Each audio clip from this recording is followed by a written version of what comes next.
Magandang hapon po, si LGF family. At narito po ako, si Pastora Seni Sheras ng Pagsanghan upang magbahagi po sa inyo ng isang napakahalagang bagay at dapat po nating ginagawa. Ito ay ang pananalangin. Kinakailangan maging gising po tayo sa katotohanan na napaka-importante po sa atin ang pananalangin. Kaya po, sa oras na ito, maging handa po tayo, maging laan po tayo na talagang matuto at makita po natin bakit ba tayo inutusan ng Panginoong Yesus na manalangin. Sabi po sa aklat po ng Lucas, chapter 18, verse 1, mismong ang Panginoong Yesus ang nagsabi po, "Then Jesus told His disciples a parable to teach them that they should always pray and never become discouraged." Kaya po ang topic po natin ngayon ay pray always. Always po. Palagi. Bakit kaya sinabi ng Panginoon na palagi tayong mananalangin? Kaya ibig sabihin, pag sinabing palagi, napaka-importante po itong gawin. Tandaan po natin, ang pananalangin ay para po doon sa mga may relasyon sa Diyos. Kaya kung ikaw ay may relasyon sa Diyos, kailangan mo ang manalangin. Tayo po ay anak ng Diyos, siya po ay ating Ama. Tayo po yung mga minamahal ng ating pong Panginoon.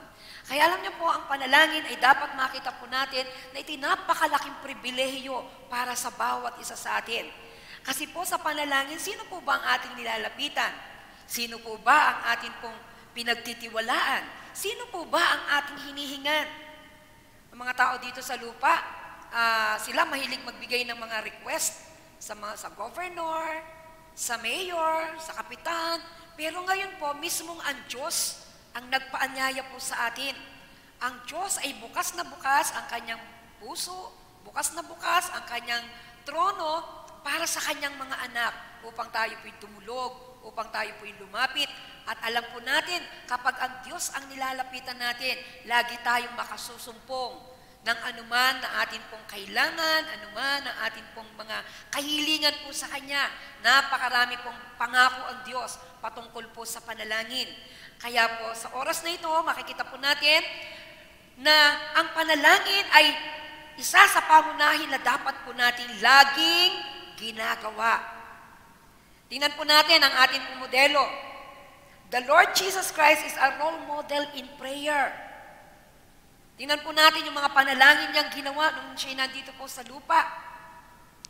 Meron po siyang ginawang napakaagang pananalangin.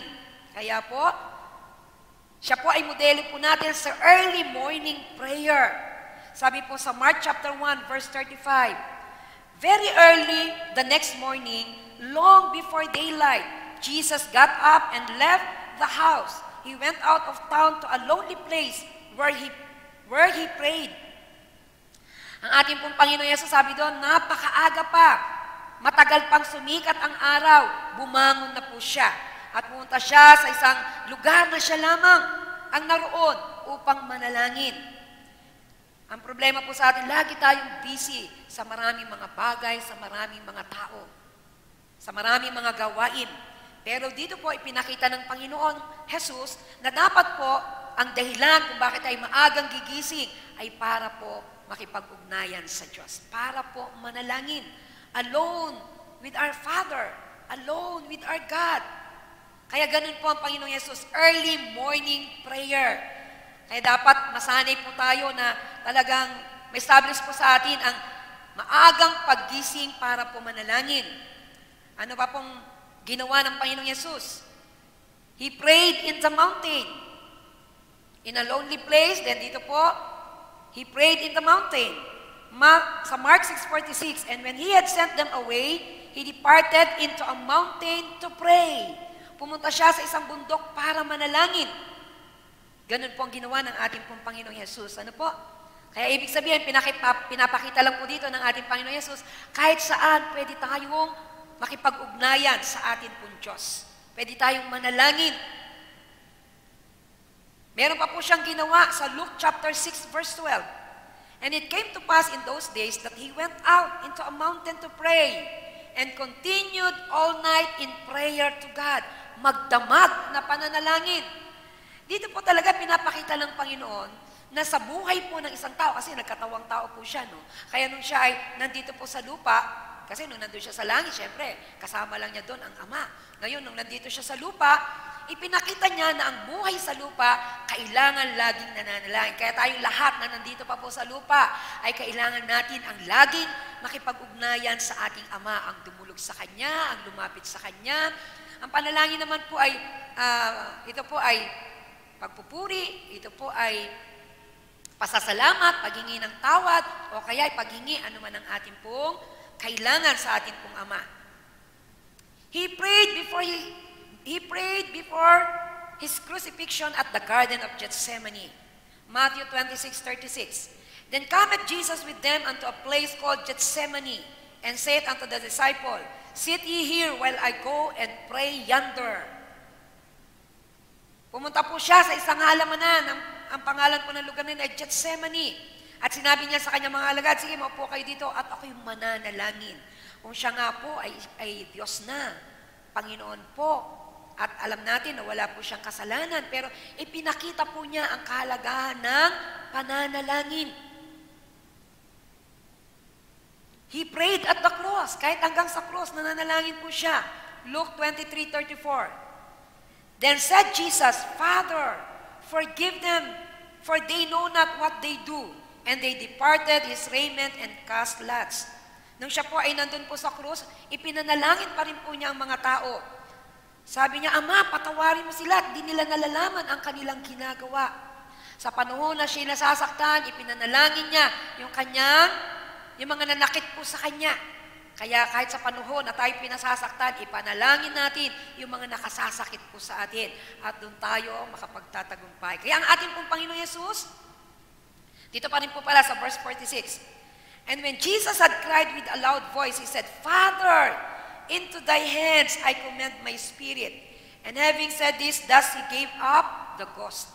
Kaya hanggang sa kanyang huling hininga, ay nananalangin po siya sa Ama. Mula sa pasimula hanggang sa wakas ng kanya pong buhay sa lupa, siya po'y nananalangin. Kaya po, mga anak ng Diyos, mga lingkod ng Diyos, tayo po ng mga pastors, tayo mga workers, mga worship leader, ilagay po natin sa ating pong puso na napakahalaga po ng pananalangin. Ano po? Para sa ating personal na buhay at para po sa mga ginagawa natin at sa ating pong paglilingkod sa Diyos. Kaya po, meron po akong ilang puntos na ibibigay po sa inyo. Bakit napakahalaga ng pananalangin lagi? Why praying always is important? Bakit ba mahalaga ito? Una, makita po natin, pinahalagahan ng Panginoong Hesus. Sino po tayo na hindi natin dapat pahalagahan at hindi natin dapat gawin? Kaya, naway dumating po sa puso ng bawat isa po sa atin. Dahil ito yung mahalaga, hindi pwedeng hindi natin gagawin. Ano ho? Number 1 po, prayer is a place of intimacy with our God.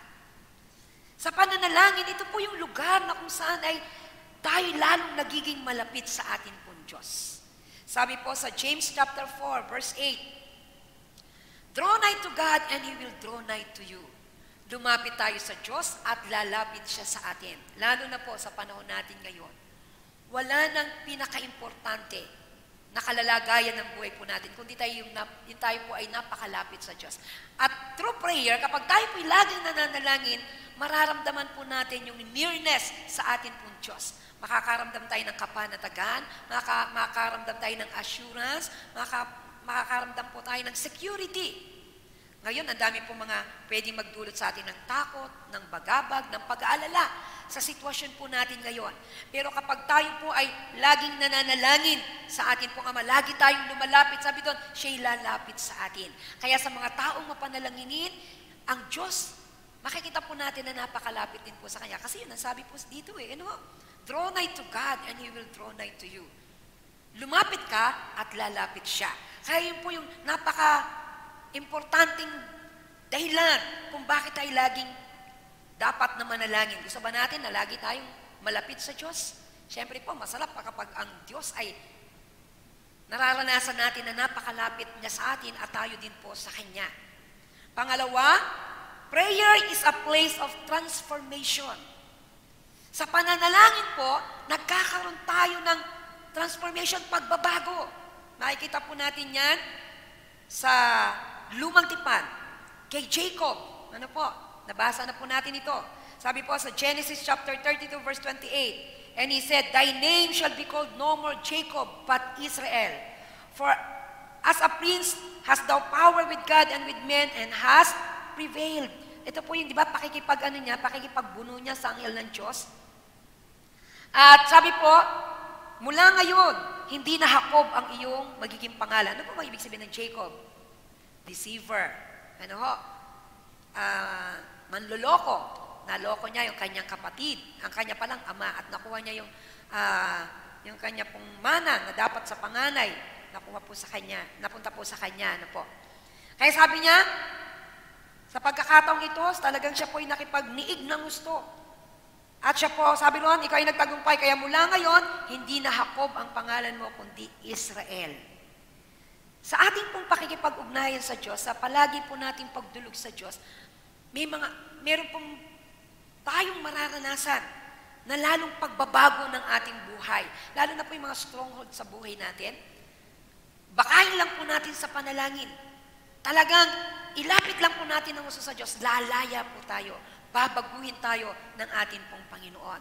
Meron po ba tayong mga sa buhay natin parang naiinis tayo sa pangit na ginagawa natin yon? Bakayin po natin sa prayer. Kaya ang prayer po, it is also wrestling. Katulad po ng ginawa po ni Jacob, nakipag-wrestle po talaga siya at siya'y pinagpala ng ating pong Diyos. Binago, sabi niya, mula ngayon, hindi na Jacob, kundi Israel, Prince of God. Na-change na po ang pangalan niya, ibig sabihin, na-change na rin ang kanyang katauhan. Parang katulad din po sa Colossians 4:12. Si Epaphras, who is one of you, a servant of Messiah, Jesus, sends you his greeting. He is always wrestling in prayers for you, so that you may stand mature, completely convinced of the entire will of God. Ibig sabihin, si Epaphras ay talagang nakipag-wrestling in prayer para sa mga taga-Colosas upang sila'y mag-matured. Ibig sabihin, pag maturity, meron pong transformation na nangyayari po doon. Ano ho? Meron pong pagbabago na nagaganap. Lalo pong natatransform into God's image and likeness. Nagiging Christ-like, ano po? Kaya sa pananalangin, napakahalaga po yan. Kapag tayo nananalangin, doon natin po mararanasan ang transformation din na mula po sa ating Diyos. Kaya napakahalaga po ang lagi tayong manalangin. Ano po? Magiging madali rin po ang transformation ng bawat isa po sa atin. Pangatlo po, prayer is a place of glory. Tingnan po natin sa panahon po ni Moses. Exodus 34:29. When Moses came down from Mount Sinai, he had the two tablets in his hand, and he did not know that the skin of his face was ablaze with light because he had been speaking with God. Sabi po, sa panahon ni Moises, nung umakyat siya sa bundok ng Sinai, 40 days po siya doon and 40 nights. Pagbaba po niya, nahawak-hawak niya yung dalawang tapyas na bato na sinulatan po ng utos po ng Diyos, hindi po niya namamalayan na ang balat ng kanyang mukha. Sabi doon, nagliliwanag. Bakit po? Dahil nakipag-usap siya sa Diyos. Mga kapatid, mga lingkod ng Diyos, ang pananalangin ay pakikipag-usap sa Diyos. At kapag tayo po'y nakikipag-usap sa Diyos, kung anong mayroon siya, natatransfer po sa atin. Ang ating pong Diyos ay puspos ng kalwalhatian. Kaya yung kalwalhatian niya, yung kaningningan po niyan, magfo-flow po sa atin. Kung saan po tayo bumababad, kung saan tayo babad, yun po ang makukuha po natin.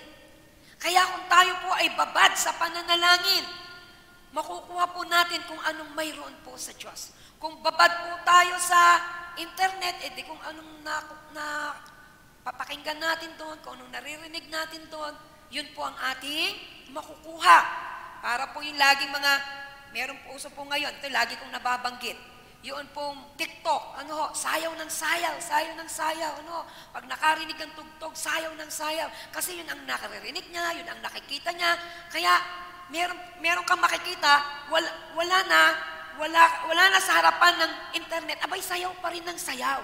Hindi niya namamalayan na doon sa kanyang laging naririnig, doon sa kanyang laging napapanood, na-absorb na niya. Kaya tayo din po, mga anak ng Diyos, mga lingkod ng Diyos, kapag tayo po ay mga mapanalanginin, mararanasan po natin lalo kung anong mayroon ng Diyos, dadaloy po sa atin. Yung kanyang lakas, yun pong kanyang kabanalan, Dito si Moses sabi doon, hindi niya namamalayan. Akala natin, walang gaanong nangyayari pag tayo po'y nananalangin. Meron pong malaking nangyayari. Ano po yan? Transference. Natatransfer po sa atin. Kasi kung sinong lagi mong kausap, yun ang dadaloy sa'yo. Kaya pag lagi po nating kausap ang ating pong Diyos, lalo po nating mararanasan kung anong mayroon ang Diyos na dadaloy po sa buhay ng bawat isa po sa atin. Kaya ganun kahalaga po ang pananalangin. Nawa makita po natin na talagang sa atin pala bilang mga anak ng Diyos, ito'y napakahalaga. May malaking nangyayari para ito'y bigyan natin ng special attention sa atin pong buhay. Ng special place. Hindi ka papayag na sa maghapon, hindi ka nakapanalangin ng lubusan. Hindi lang basta nakapanalangin ako, hindi po. Yun talagang sa puso natin, we mean it. Talagang ito ay pinapahalaga natin. So, kung ba sa trabaho, seryoso ka. Napakaganda na seryoso po tayo sa buhay pananalangin. Alam ng Diyos kung ito pinapahalaga natin. Alam ng Diyos kung ito po ay ginagawa natin ng lubusan. At mararanasan po natin kung paano din na ang Diyos ay magpapahalaga po sa atin.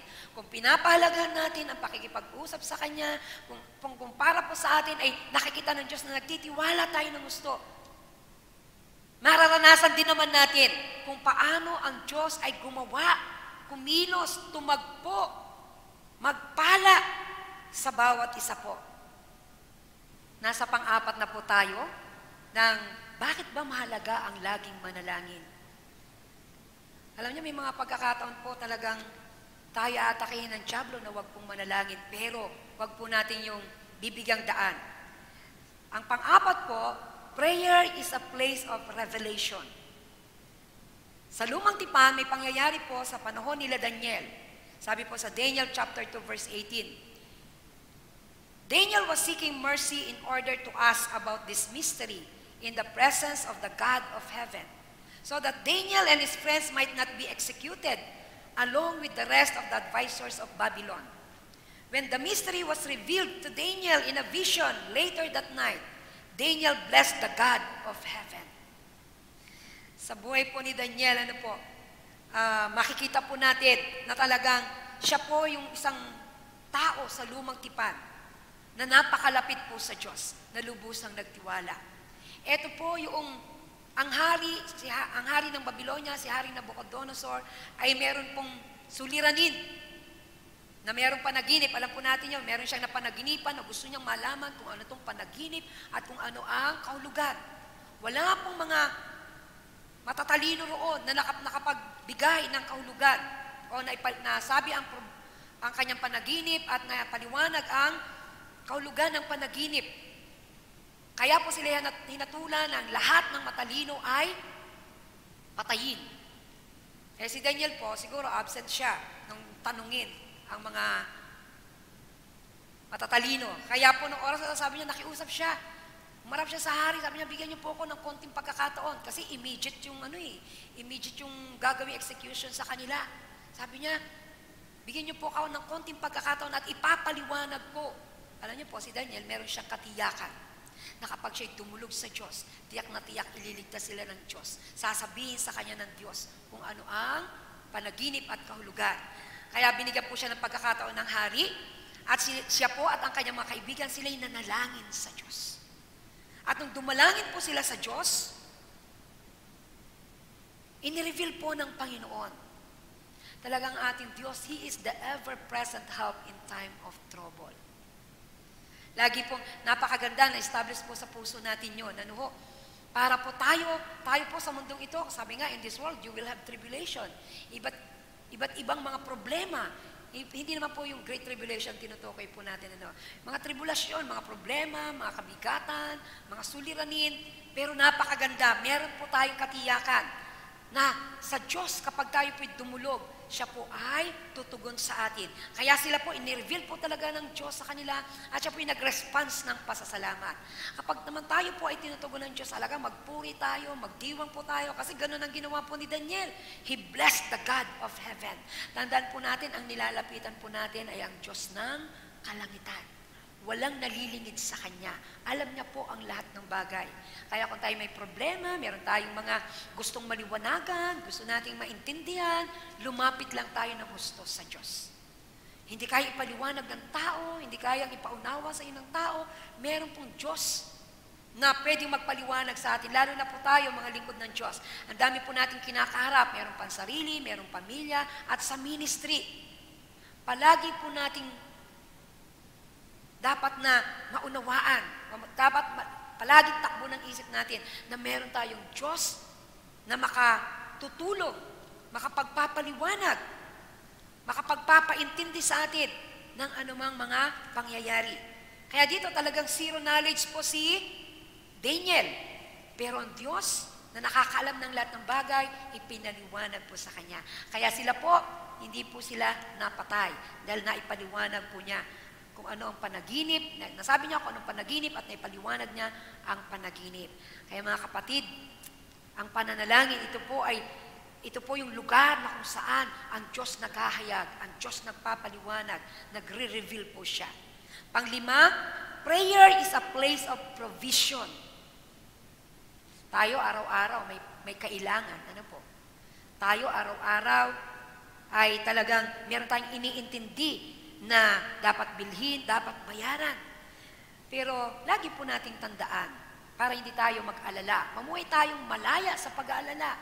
Kasi lalo po ngayon, ang daming nawalan ng trabaho, ang daming natigil na business.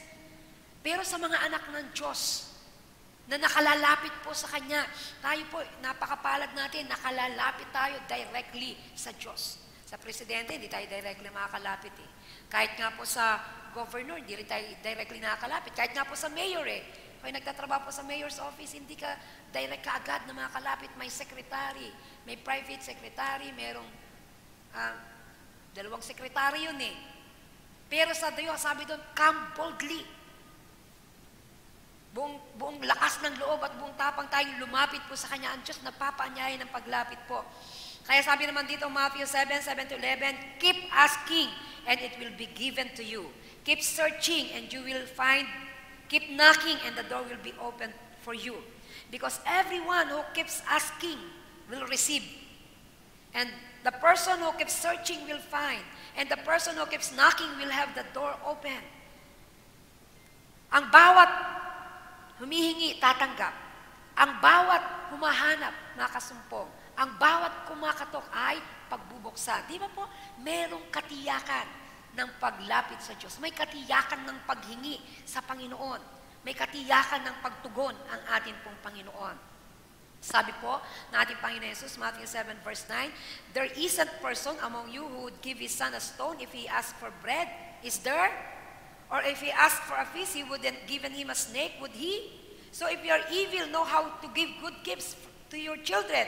How much more will your Father in heaven give good things to those who keep on asking Him? Kung kayong masasama ay marunong magbigay ng mabuting bagay sa inyong mga anak, ako pa kayang inyong amang nasa langit. Ang hindi magbigay ng mabuting bagay sa Kanya na humihingi.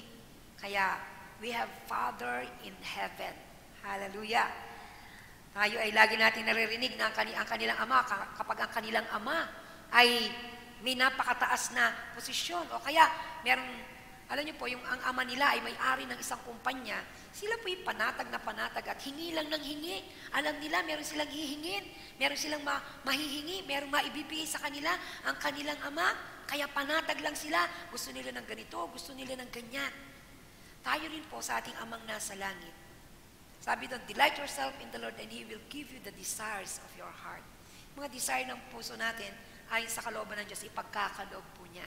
Kaya po sa panahon ngayon, kahit po tayo nasa panahon ng pandemya, nasa panahon ng mahigpit ang sitwasyon, pero ang atin pong Ama, meron po siyang provision sa mga humihingi sa Kanya. Meron po siyang maibibigay, hindi na uubusan ng ating Ama. Tandaan po natin, sabi nga mula sa kayamanan niyang hindi na uubos, ay ibibigay niya ang ating pong kailangan.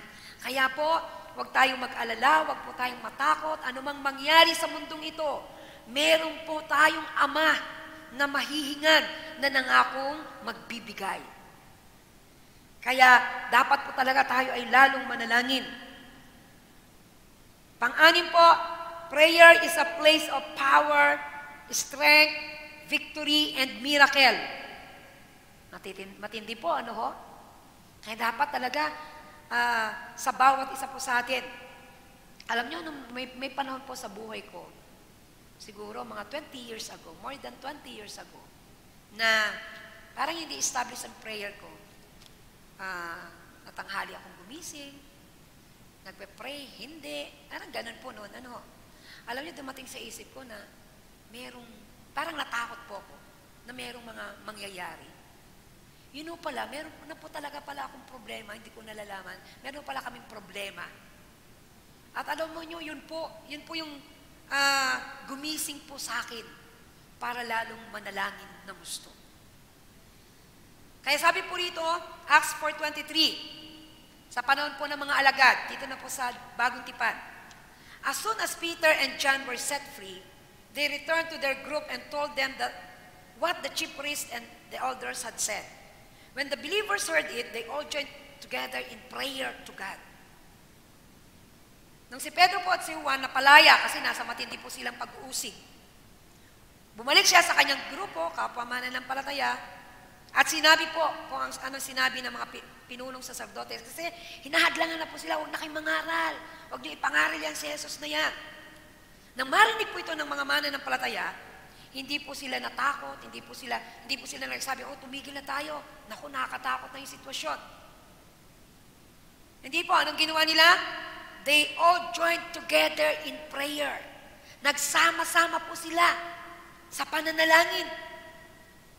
Kaya dito makikita po natin na panalangin ang kaparaanan sa matitinding sitwasyon din ng buhay. Katulad ni Daniel. Katulad po dito nitong mga alagad. Sabi doon, when they finished praying, the place where they were meeting was shaken. They were all filled with the Holy Spirit and began to proclaim God's message with boldness. Nung matapos po silang manalangin, may nangyari. Nayanig ang kanila pong lugar na pinananalanginan. At sila po'y napuspos ng banal na spirito at nagpasimula silang maghayag ng mensahe ng Diyos na may katapangan. Nagdudulot po pala ng katapangan. Napupuspos tayo ng banal na spirito kapag tayo po'y dumudulog po sa Diyos. Marami po ngayon napuspos ng takot. Marami po ngayon napuspos ng pag-aalala. Kapag hindi po talaga tayo palaging dudulog sa Diyos, madadaig tayo ng mabigat na sitwasyon po natin ngayon. Madadaig po tayo ng tinig ng takot, ng ating nakikita na kawalan. Pero kapag tayo po'y natutong laging manalangin at magtiwala sa Diyos, mararanasan natin ang kapangyarihan ng Diyos, ang lakas ng Diyos, ang katagumpayan ng Diyos, at ang himala po ng Diyos. Meron po kaming napag-usapan na meron isang kilalang lingkod ng Diyos na nagkaroon ng problema, na-divorce silang mag-asawa. Ang isa pa ng dahilan, dahil naglaylo siya sa pananalangin. Isang dakilang lingkod ng Diyos yun. Naglaylo siya sa pananalangin.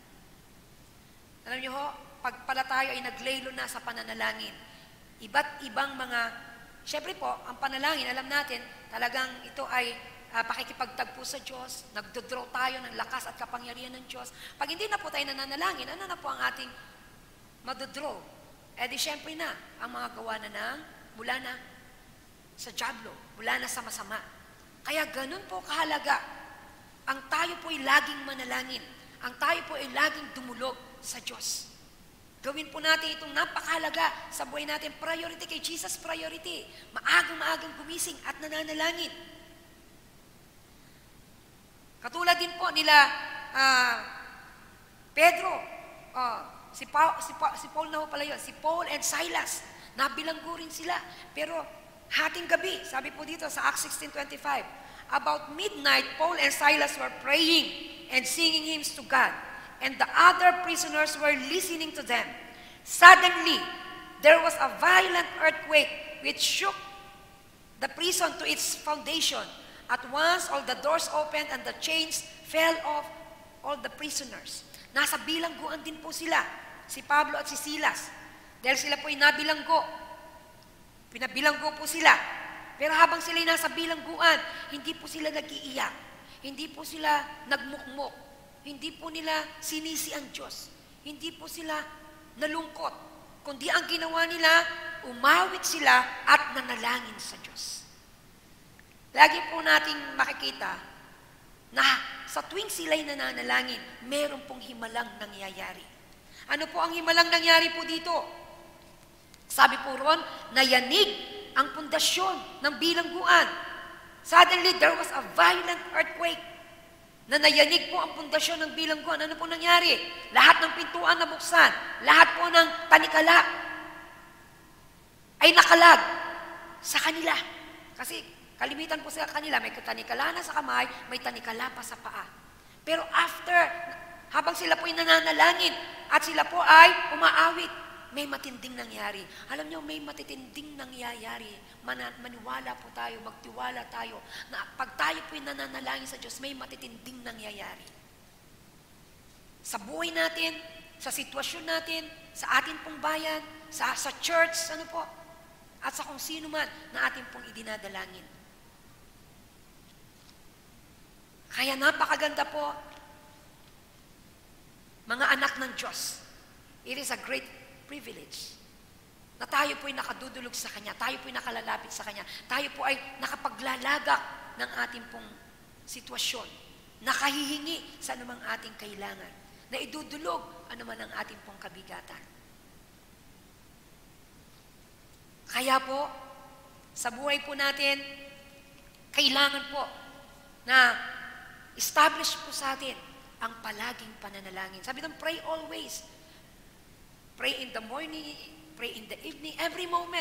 Basta ini-stir up tayo ng Holy Spirit. Ako po, kahit nakaupo lang, palagi po, para bang lagi kang nakatune in ang heart mo sa Panginoon. Eh di talagang dire-diretso ang pakikipag-usap. Alam naman po natin ng pananalangin, ipakikipag-usap sa Diyos. Wala kang magiging dull moment kapag ikaw ay laging nananalangin. Kasi po, Diyos ang iyong kausap. Eh mga kapatid, dito po, makita po natin, kailangan maging gising tayo sa katotohanan na ang panalangin ay napaka-importante sa ating pong buhay. Kaya tayo sinabihan ng Diyos na laging manalangin. Kaya tandaan po natin na marami pang mga bagay na dahilan kung bakit importante ang panalangin. Yan lamang po ang tandaan natin. Through prayer, magiging intimate po tayo sa Diyos, magkakaroon tayo ng lalo pong transformation, yung glory ni Lord, lalong mag-flow sa buhay po natin. Yung revelation ni Lord, magkakaroon tayo ng mga maraming revelation sa ating Panginoon, sa nangyayari, sa anumang bagay na ating pong kinakaharap. It is a place of provision. Matatagpo ang ating mga pangailangan. It is a place of power, strength, victory, and miracle. Kaya po, pray always. Sabihin mo po sa katabi mo. Sabihin mo po sa kapatid mo. At ang ating pong pamilya, dalhin po natin sa laging pananalangin. Kaya sa oras na ito, ipanalangin natin na tayo po'y maging mapanalanginin. Upang lalong manatili tayong malakas, matatag, lagi po nating alam, ibig sabihin, nare-relay sa atin ni Lord kung ano ang direction niya sa bawat isa po sa atin. Tayo po'y tumayong lahat, tayo po'y manalangin sa atin pong Panginoon. Dumulog tayo sa atin pong Diyos. Dahil ang Diyos, sa napakarami niyang pangako sa panalangin, mararanasan po natin yan. Aming Amang nasa langit, salamat po sa pagkakataon po ito. Amin po na pag-aralan ang kahalagahan ng pananalangin, na kailangan lagi kaming nananalangin po, O Diyos. Kailangan kami, Panginoon, ay lagi nakikipag-ugnayan sa iyo. Sa mundong ito, Panginoon, na kung saan ay mayroong kagiliman, na kung saan ang dyablo ay lagi pong nandaraya at kumikilos. Kung kami laging mananalangin, hindi po kami mapapasok sa tukso. Kami po ay mananatiling malakas. Mararanasan po namin, Panginoon, ang iyo pong mga himala. Mararanasan po namin lalo ang iyong kalwalatian. Matatagpo kami sa lahat ng aming pangailangan. Magtatagumpay po kami sa buhay na ito. Kaya Panginoon, dalangin po namin, dalangin ko po sa iyo, O Diyos, ng bawat lingkod mo ay lalo pang mapag-alab sa panalangin. Ang bawat mananampalataya, ang bawat kabilang sa iglesia mo pong ito, O Diyos, ay lagi mong masumpungan, O Diyos, na nakaluhod sa harapan mo.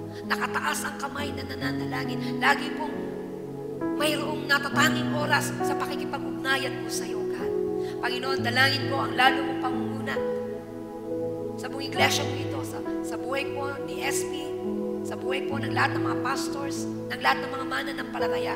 Salamat po, Diyos, na kami lalo magiging mapanalanginin at kami mapupuno ng biyaya at pagpapala mo, bunga ng lagi pong pagtitiwala sa pananalangin po sa iyo, O Diyos. Salamat po, dakilang Diyos. Salamat po, aming Amang nasa langit. Pinupuri ka namin at niluluwalhati sa oras na to. Sa pangalan po ni Kristo Jesus.